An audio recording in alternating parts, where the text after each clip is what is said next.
Hi all, welcome to Competitive Cracker. എൻ്റെ പേര് ദിവ്യ K ജോ. അപ്പം ഇനിയും കേട്ടിട്ട് 3 ഫിസിക്കൽ സയൻസ് പാസ്സാകാൻ പറ്റാത്തവരാണെങ്കിൽ നിങ്ങൾ നിർബന്ധമായിട്ടും ഈ വീഡിയോ കാണണം. നമ്മൾ നോക്കാനായിട്ട് പോകുന്നത് ഈ കേട്ടിട്ട് 3 ഫിസിക്കൽ സയൻസിലെ ക്വസ്റ്റ്യൻസ് എവിടെ നിന്നാണ് വരുന്നത്, നിങ്ങൾ എങ്ങനെയാണ് പഠിക്കേണ്ടത് എന്നൊക്കെയുള്ള കാര്യങ്ങളാണ് നമ്മൾ നോക്കാനായിട്ട് പോകുന്നത്. അപ്പോൾ ആരും ഈ വീഡിയോ സ്കിപ്പ് ചെയ്യരുത്. എല്ലാവരും ഒന്ന് മുഴുവനായിട്ട് കണ്ടു കഴിഞ്ഞിട്ടുണ്ടെങ്കിൽ നിങ്ങൾക്ക് അടുത്ത തവണത്തെ കേട്ടിട്ട് എഴുതാനായിട്ട് ഉറപ്പായിട്ടും ഉപകാരപ്പെടും. അപ്പോൾ നമുക്ക് നോക്കാം. ഈ ഒരു കേട്ടറ്റ് ഫിസിക്കൽ സയൻസിന്റെ നമ്മൾ കഴിഞ്ഞ തവണ, അതായത് ഈ ഒരു ജൂണിൽ നടന്ന എക്സാംസിന്റെ ക്വസ്റ്റ്യൻസ് വെച്ചിട്ടാണ് എങ്ങനെയാണ് കേട്ടറ്റ് 3 ഫിസിക്കൽ സയൻസ് പഠിക്കേണ്ടത് എന്നുള്ള കാര്യങ്ങൾ നിങ്ങളോട് പറയാനായിട്ട് പോകുന്നത്. അതിലെ കെമിസ്ട്രി പോർഷൻസ് ആണ് നമ്മൾ നോക്കാനായിട്ട് പോകുന്നത്. അപ്പൊ നമുക്ക് നോക്കുക ഇവിടുത്തെ ഫസ്റ്റ് ക്വസ്റ്റ്യൻ, ജൂണിൽ നടന്ന കേട്ടറ്റ് 3 ഫിസിക്കൽ സയൻസിലെ ക്വസ്റ്റ്യൻ പേപ്പറിലെ ഫസ്റ്റ് ക്വസ്റ്റ്യൻ, കെമിസ്ട്രി ഭാഗത്തു നിന്നുള്ള ഫസ്റ്റ് ക്വസ്റ്റ്യൻ ആണിത്. A solution which contains more amount of solute than that is required to saturate, it is known as solution, saturated solution, super saturated solution, none of this. അപ്പോൾ നമ്മുടെ സിലബസിൽ correct ആയിട്ട് പറഞ്ഞിട്ടുള്ള ഒരു ടോപ്പിക്കാണ് സൊല്യൂഷൻ എന്നുള്ളത് അല്ലേ. അപ്പൊ സൊല്യൂഷന്റെ ഭാഗത്ത് നിന്നുള്ള വളരെ ബേസിക് ആയിട്ടുള്ള ഒരു ക്വസ്റ്റ്യൻ ആണ് ഇത്. നിങ്ങൾക്ക് കാണുമ്പോൾ തന്നെ അറിയാം മെയിൻ ആയിട്ട് നമ്മൾ സാച്ചുറേറ്റഡ് സൊല്യൂഷൻ എന്താണ്, സൂപ്പർ സാച്ചുറേറ്റഡ് സൊല്യൂഷൻ എന്താണ്, അൺസാച്ചുറേറ്റഡ് സൊല്യൂഷൻ എന്താണ് എന്നൊക്കെ പഠിക്കുന്നുണ്ട്. എവിടെയാണ് നമ്മൾ SCERT സയൻസ് ടെക്സ്റ്റ് നോക്കിയിട്ടുണ്ടെങ്കിൽ 8ാം ക്ലാസ്സിലെ സയൻസ് ടെക്സ്റ്റിലെ 15th ചാപ്റ്റർ ആണ് സൊല്യൂഷൻ എന്ന് പറയുന്നത്. ആ ചാപ്റ്ററിൽ തന്നെ കോൺസെൻട്രേഷൻ ഓഫ് സൊല്യൂഷൻ എന്ന് പറഞ്ഞ ഹെഡിങ്ങിന് താഴെയായിട്ട് കറക്റ്റ് ആയിട്ട് പറഞ്ഞിട്ടുണ്ട് സാച്ചുറേറ്റഡ് സൊല്യൂഷൻ എന്താണ്, അൺസാച്ചുറേറ്റഡ് സൊല്യൂഷൻ എന്താണ്, സൂപ്പർ സാച്ചുറേറ്റഡ് സൊല്യൂഷൻ എന്താണെന്ന്. അപ്പൊ നോക്കിക്കേ, ആ ഒരു ക്വസ്റ്റ്യൻ വന്നത് എവിടെ നിന്നാണ്, നമ്മുടെ 8th സ്റ്റാൻഡേർഡിലെ കെമിസ്ട്രി പോർഷനിൽ നിന്ന് ഡയറക്റ്റ് ചോദിച്ചിരിക്കുന്ന ഒരു ക്വസ്റ്റ്യൻ ആണ് അത്. ഓക്കെ, അപ്പൊ ഇതിന്റെ ആൻസർ നിങ്ങൾക്ക് അറിയാം. എന്താണ് ക്വസ്റ്റ്യൻ എന്ന് പറഞ്ഞിട്ടുണ്ടെങ്കിൽ a solution which contains more amount of solute then that is required to saturate അല്ലെ. സാച്ചുറേറ്റിനേക്കാളും കൂടുതൽ എമൗണ്ട് ആയിട്ടുള്ള സൊല്യൂട്ട് അവിടെ ഉണ്ടെങ്കിൽ ആ ഒരു സൊല്യൂഷൻ ഏതായിരിക്കും? Option C, super saturated solution ആയിരിക്കും. നോക്കുക, ഇത്രയും പഠിച്ചു കഴിഞ്ഞിട്ടുണ്ടെങ്കിൽ ഈ ഒരു മാർക്കിനുള്ള ക്വസ്റ്റ്യൻസ് നിങ്ങൾക്ക് ഈസി ആയിട്ട് സ്കോർ ചെയ്യാൻ പറ്റത്തില്ലേ? വളരെ സിമ്പിൾ ആയിട്ട് നമ്മുടെ SCERT നിന്നുള്ള ക്വസ്റ്റ്യൻ ആയിരുന്നു. ഇനി അടുത്ത ക്വസ്റ്റ്യനിലേക്ക് പോവുകയാണെങ്കിൽ നോക്കുക, which of the following allotrope form of carbon is used for making electrodes? എന്താണ്? കാർബണിന്റെ അലോട്രോപ്സുമായിട്ട് ബന്ധപ്പെട്ടിട്ടുള്ള ക്വസ്റ്റ്യൻ ആണ്. കാർബൺ എന്ന് പറയുന്ന ടോപ്പിക്ക് സിലബസിൽ കറക്റ്റ് ആയിട്ട് പറഞ്ഞിട്ടുണ്ട്. നോക്കുക, അവിടെ എന്താണ് ചോദിച്ചിരിക്കുന്നത്? Which of the following allotropic form of carbon is used to making electrodes അല്ലെ. ഇലക്ട്രോഡ്സ് നിർമ്മിക്കാനായിട്ട് ഏത് അലോട്രോപ്പ് ആണ് കാർബണിന്റെ യൂസ് ചെയ്യുന്നതെന്നാണ് ചോദിച്ചിരിക്കുന്നത്. ഏതൊക്കെ തന്നിട്ടുണ്ട്? ഡയമണ്ട് തന്നിട്ടുണ്ട്, ഗ്രാഫൈറ്റ് തന്നിട്ടുണ്ട്, കോക്ക് തന്നിട്ടുണ്ട്, കോള് തന്നിട്ടുണ്ട്. എല്ലാവർക്കും അറിയാവുന്ന ഒരു ആൻസർ ആണ് അല്ലെ. ഇത് എവിടെ നിന്നുള്ള ക്വസ്റ്റ്യൻ ആണ്? 9th-ലെ 7th ചാപ്റ്റർ ഉണ്ട് കെമിസ്ട്രിയുടെ. 9th-ലെ 7th chapter the world of carbon എന്ന് പറയുന്ന ചാപ്റ്റർ ഉണ്ട്. അതിൽ കറക്റ്റ് ആയിട്ട് ഓരോ കാർബണിന്റെ അലോട്രോപ്സിനെ കുറിച്ചും വ്യക്തമായിട്ട് പറയുന്നുണ്ട്. നോക്കുക, ഇവിടെ ഗ്രാഫൈറ്റ് കറക്റ്റ് ആയിട്ട് പറയുന്നുണ്ട്. എന്താണ് ഇതിന്റെ ക്യാരക്ടറിസ്റ്റിക് നോക്കുക? Soft and slippery, grey in colour, conductor of electricity, non volatile. അതുപോലെ തന്നെ യൂസസിൽ പറയുന്നത് നിങ്ങൾക്ക് നോക്കിയിട്ടുണ്ടെങ്കിൽ അറിയാം, used to make electrodes of dry cell എന്ന് കറക്റ്റ് ആയിട്ട് ഇവിടെ പോയിന്റിൽ കൊടുത്തിട്ടുണ്ട് അല്ലേ. ഇത് തന്നെയല്ലേ നമ്മുടെ ക്വസ്റ്റ്യനും ചോദിച്ചിരിക്കുന്നത്. എന്താ ചോദിച്ചിരിക്കുന്നത്? Used for making electrodes. ഏത് കാർബൺ ഫോം ആണ്, അലോട്രോപ്പ് ഫോം ആണ് used for making electrodes, electrodes നിർമ്മിക്കാനായിട്ട് ഉപയോഗിച്ചിരിക്കുന്നത് എന്നാണ് ചോദിച്ചിരിക്കുന്നത്. ഏതാണ് ആൻസർ? ഗ്രാഫൈറ്റ്. അപ്പൊ നോക്കുക, ഇത് 9ാം ക്ലാസ്സിലെ SCERT കെമിസ്ട്രി ബേസ് ചെയ്തിട്ടുള്ള ഒരു ക്വസ്റ്റ്യൻ ആയിരുന്നു അല്ലെ. ഇനി അടുത്ത ക്വസ്റ്റ്യൻ നോക്കുകയാണെങ്കിലും നിങ്ങൾക്ക് കാണാൻ പറ്റും, which law state that the volume of a gas at constant pressure is directly proportional to its absolute temperature അല്ലെ. എന്തുമായിട്ട് ബന്ധപ്പെട്ടുള്ള ക്വസ്റ്റ്യനാ? ഏത് ടോപ്പിക്കുമായിട്ട് ബന്ധപ്പെട്ടുള്ള ക്വസ്റ്റ്യനാ? ഗ്യാസ് ലോസുമായിട്ട് ബന്ധപ്പെട്ടുള്ള ക്വസ്റ്റ്യൻ ആണ്. അവിടെ എന്താ പറഞ്ഞിരിക്കുന്നത്? ലോ പറഞ്ഞിട്ടുണ്ട്. ഡയറക്റ്റ് ആയിട്ട് ലോ പറഞ്ഞിരിക്കുകയാണ് ചെയ്തിരിക്കുന്നത്. എന്താണ് പറഞ്ഞത്? അവിടെ കോൺസ്റ്റന്റ് പ്രഷർ ആണ്. പ്രഷർ എന്ന് പറയുന്നത് കോൺസ്റ്റന്റ് ആണ്. അങ്ങനെയാണെങ്കിൽ എന്താണ്? which law states that volume is directly proportional to absolute temperature. Volume എന്ന് പറയുന്നത് ടെമ്പറേച്ചറുമായിട്ട് അല്ലെ ഡയറക്ട്ലി പ്രപ്പോർഷണൽ ആണ്. പ്രഷർ കോൺസ്റ്റന്റ് ആണെങ്കിൽ ഡയറക്ട്ലി പ്രപ്പോർഷണൽ ആണ് എന്ന് പറയുന്നത് ഏത് ലോയാണ്? എല്ലാവർക്കും അറിയാവുന്ന ലോയാണ്. ഏത് ലോയാണ്? ചാൾസ് ലോ ആണ് അല്ലെ. ഓപ്ഷൻ സി ആണ്. ചാൾസ് ലോ ആണ് ഇവിടുത്തെ ആൻസർ എന്ന് പറയുന്നത്. അപ്പൊ നോക്കുക, ഇതും നമുക്ക് SCERT പഠിക്കാനുള്ളതാണ് അല്ലെ. 10th second chapter gas loss and mall concept, അതില് എല്ലാ ലോസും കറക്റ്റ് ആയിട്ട് പറയുന്നുണ്ട്. നോക്കിയാൽ അറിയാം, ഇതാണ് ആ ഒരു law, Charles law. It is the French scientist Jacques Charles who proved the relationship between volume and temperature of a gas എന്ന് പറയുന്നത് ഏതാണ്?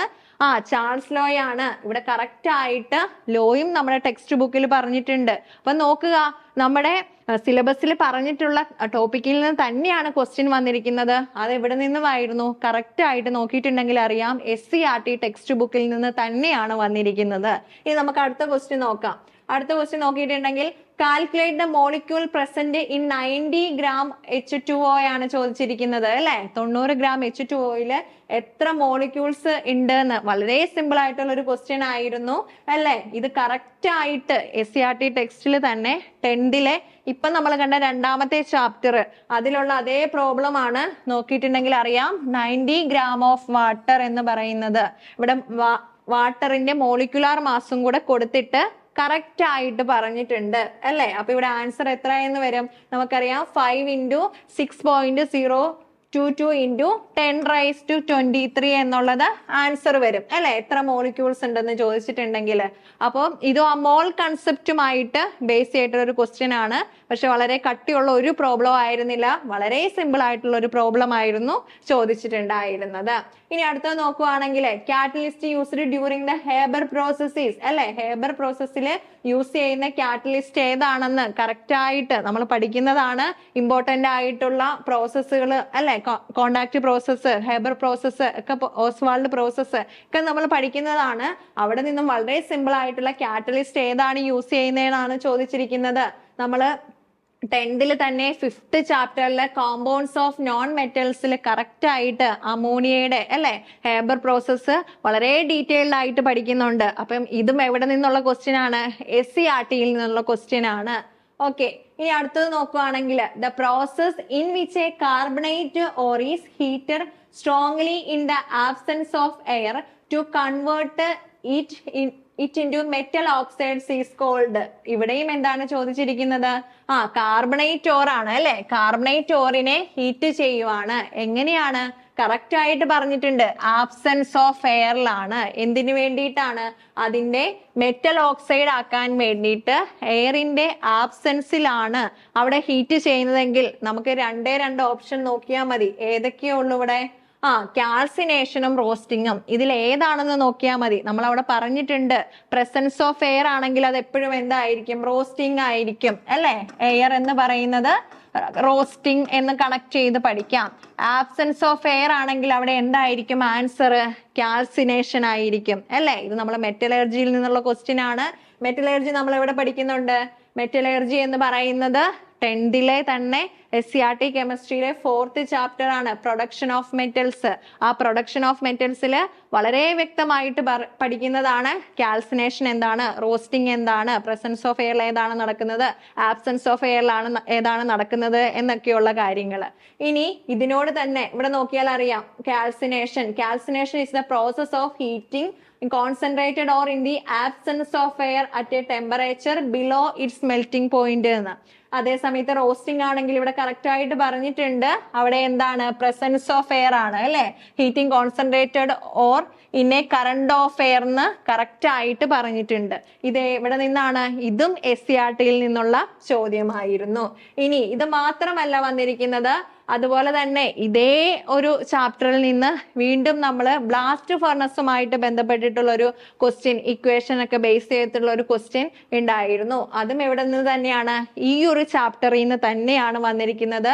ഇത് കഴിയുമ്പോൾ നമ്മൾ എക്സ്ട്രാക്ഷനിൽ പഠിക്കുന്നുണ്ട്, ബ്ലാസ്റ്റ് ഫർണസിൽ അയൺ പ്യൂരിഫൈ ചെയ്തെടുക്കുന്നതൊക്കെ പഠിക്കുന്നുണ്ട്. അപ്പൊ അതിന്റെ ഒരു ഇക്വേഷൻ തന്നിട്ടായിരുന്നു നിങ്ങൾ ക്വസ്റ്റ്യൻ പേപ്പർ നോക്കിയിട്ടുണ്ടെങ്കിൽ അറിയാം ആ ക്വസ്റ്റ്യൻ വന്നിരുന്നത്.